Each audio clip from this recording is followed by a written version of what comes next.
Well, I've been stunned on the attack on free speech that has been going on around the world. I think if you'd have told me a few years ago just some of the things that are happening now, I would not have believed you.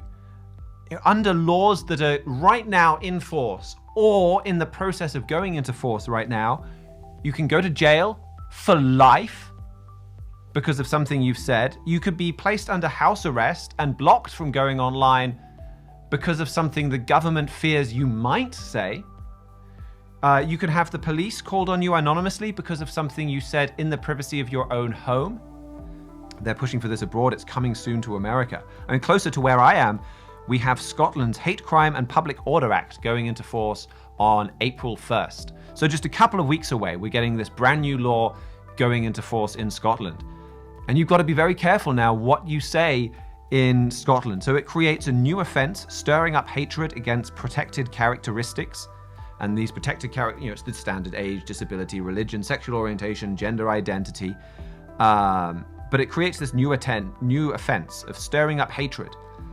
And it applies even in the home, it's not about electronic communication. If it's just two people sitting around the dinner table and you say something that is deemed hateful against this protected institution, they can report you to the police.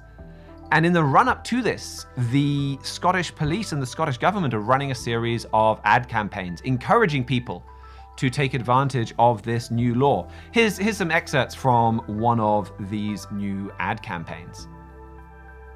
In Scotland, the law recognises hate crimes as motivated by prejudice based on disability, race, religion, sexual orientation and transgender identity. A hate crime can happen online, it can happen in person, it could be abusive behaviour, all the way through to serious physical assault on a person. And the consequences for the perpetrators of hate crime can be pretty significant. Police will take robust action, you will be investigated and you will face the full force of the justice system. Hate hurts. If you witness a hate crime, please report it. Find out more at safer.scot.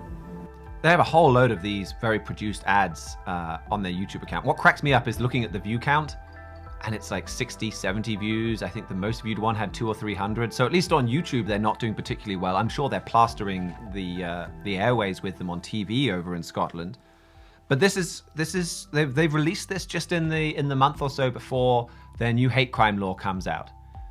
And again, it talks about can escalate to assault. The crime is just about speech.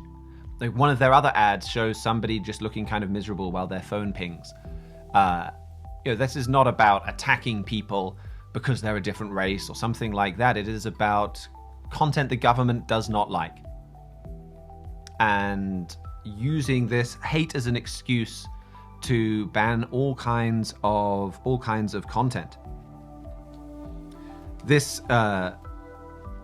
Douglas Murray, we've played a few clips from him on the show. He was being interviewed by Sky News Australia. I don't know why we have to go all the way to Australia to get some good coverage on what is happening in Scotland. You would have thought that this would be all over the UK media, given Scotland's part of the UK. We go there a fair bit, but nope. But this is what he said talking about it. He made some good points on Sky News Australia.